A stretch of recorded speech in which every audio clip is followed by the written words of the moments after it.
Greetings all, FerrariMan601 here. Today, unfortunately, I feel the need to speak to you about a certain number of happenstances that have been occurring with regard to my channel over the past year or so, I would say. For either the 5th or 6th time this year, I cannot exactly recall how many of these instances have occurred in the past 12 months, but I've been hit yet again with a video that's been blocked before it's even published on copyright grounds from Formula One management. Now, when this happens, it's always completely out of the blue. There's no warning, there's no rationale, there's no rhyme or reason given for it. Basically, the instant a video finishes its preliminary processing, in other words, you've uploaded it, it is processed to be viewable in 360p, either privately or if you were to publish it at that point, it'd be viewable in 360p, at least temporarily, while it finished processing to full res. But another video was blocked. Right at that stage, when it had instantly finished processing, immediately blocked by Formula One management on the grounds of copyright. And I come to you potentially at great peril with regard to the risk of my channel and its future, because in what I've been able to observe on YouTube, when people receive either a copyright strike or they have had content blocked or taken down retroactively due to a copyright complaint, I have actually seen acts of retribution occur on the part of copyright owners as well as on the part of YouTube itself. So doing this actually comes at potentially a significant risk toward my channel. The video that was blocked this morning, and some of you, if you were up at about 3 a.m. East Coast US time, you may have even seen this come up on your feeds. It was just Assetto Corsa hot laps in the RSS Formula Hybrid 2019 at Spa. This was going to be one of my, oh boy, 3 a.m. videos, and you know, somebody always comments something like that when something gets released around that time, if you happen to be awake at such an ungodly hour. However, that video was uploaded approximately 8:30 p.m. or so on the 12th of December for release at 3 a.m. East Coast US on the 13th of December. So, you know, I had some spare time the night before. I did a couple of laps in Assetto Corsa, and hey, why don't I just make a gap filler video of it? Who cares? So I put it up. Instantly it's blocked. So you understand the situation. What's interesting, though, about the image that you're seeing on your screen is not that the video is blocked, but it's the manner in which that you're notified of the video being blocked. It says that this video has been blocked by Formula One management on copyright grounds. And I don't have it directly in front of me right now. Yes, it says this video contains content from Formula One management who has blocked it on copyright grounds. Okay, so that's the actual verbiage used in that statement. Now, in the past, when I have had videos blocked on copyright grounds, most of the time, when they have been blocked by Formula One management, who have been the ones who have blocked my content exclusively in the past year, I'm able to appeal it because I have a verified channel here. I have a verified account, and I'm a YouTube contributor, a YouTube collaborator as well. A few years ago, they gave me the opportunity to get that rating on the channel, so I took it, and I've maintained that status ever since. So I have the right to appeal a copyright strike or a copyright block in the case like this. However, my content never features any real-world content whatsoever from any real-world racing series because I don't own the rights to that.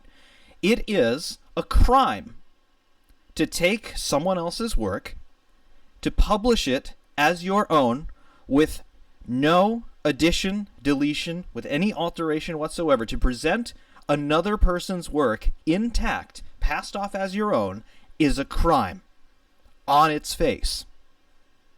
To attempt to monetize that content and to attempt to earn revenue from so doing is a separate crime on its face. So by stating that this video contains content from Formula One management is to accuse me of having committed a crime. And it goes a step beyond that. It actually asserts that I have committed a crime. There is no allegation of wrongdoing here. It is an unquestioning statement that a crime has been committed. And this statement is being made on a public forum with no substantiation. And I can prove, because I own the source files to all of these things, that it is not true. So on the face of it, I have been accused and essentially convicted of having committed a crime by a large-scale public entity on a public forum, when there is no evidence to prove that allegation.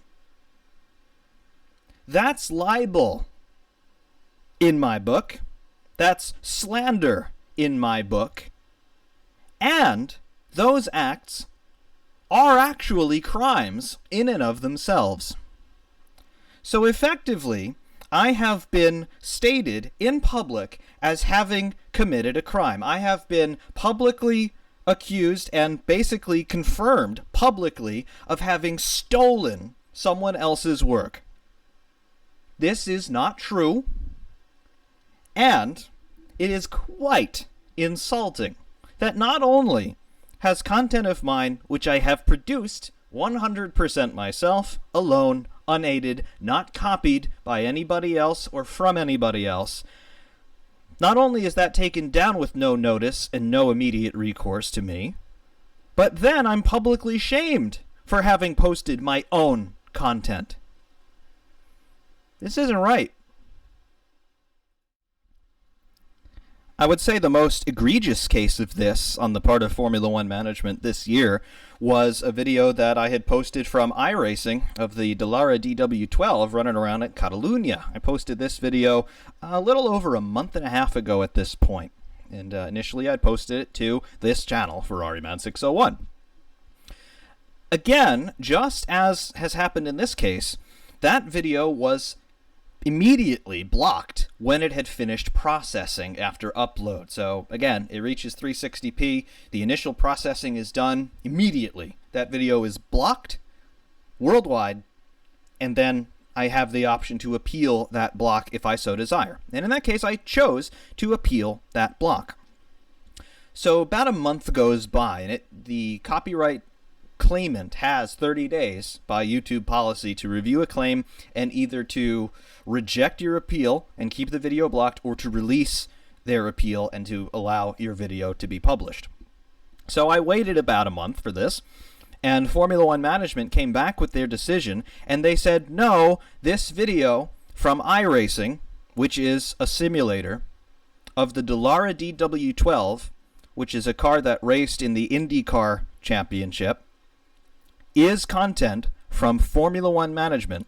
Specifically, this video is content from Formula One management of Free Practice 3 of the 2019 Spanish Grand Prix, and therefore we are not going to allow you to publish this video. It remains blocked worldwide. Have a nice day. Now, how footage from a computer game, number one, can be owned by Formula One management is beyond me. Number two, how footage from a computer game of a car which never raced in Formula One could be owned by Formula One management is beyond me. And number three, how footage from a computer game of a car that never raced in Formula One and didn't race at all in 2019 could be owned by Formula One is beyond me. However, that was their decision. Once a decision is made, you no longer have a right to appeal. And then, further, they say if you continue to push this issue, you will be subject to legal penalty. Right. So you don't mess with that. That's it. I deleted the video from the channel. In the highest irony of ironies, I also uploaded this same video to my second channel, F-Man, where it remains to this day, and it is publicly viewable. You can find a link to that video in my description. Beyond that, the only other difference between the video as it appears on F-Man and the video as it would have appeared on Ferrari 601 is that none of the content on F-Man is monetized. And most of the content on Ferrari 601, not this video though, is monetized.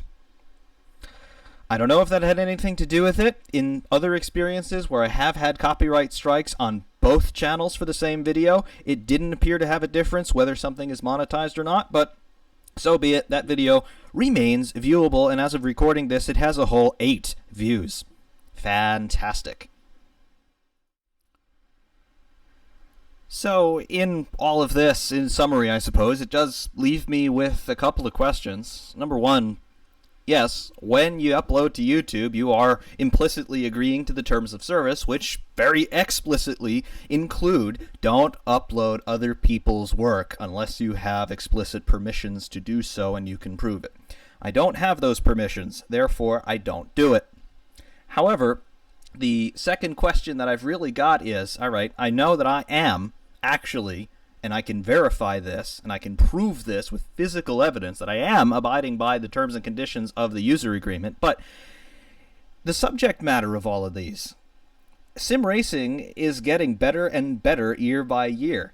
Better physics, better graphics, better sounds, and sometimes already, especially in still images, it does become more and more difficult to distinguish a simulation from reality, and that is, of course, by design. We're trying to emulate reality as best as we can with doing this, and at some point, the visual differences and the auditory differences between simulation and reality are going to become very small, to the point where it may be nearly impossible to distinguish this without doing a great deal of analysis. Now, as it stands right now, anybody who looks at this, any human being who looks at any one of my videos will immediately be able to tell that it's a computer-generated image that they're looking at. There are just certain visual artifacts that computer animation, no matter how good it may be, they exhibit certain visual and audio artifacts that immediately belie their true origin. So, computer graphics and computer audio, immediately distinguishable from reality. And of course, this has to do with the way that cameras work and the way that microphones work and the physical laws of nature in terms of how light and sound waves propagate. And you can tell this simply because we are animals ourselves and we exist in a natural world and we're creations thereof. So we're very good at distinguishing real from not real. However, a computer algorithm at this point appears that it can be tricked by racing sims and perhaps other things at this point already.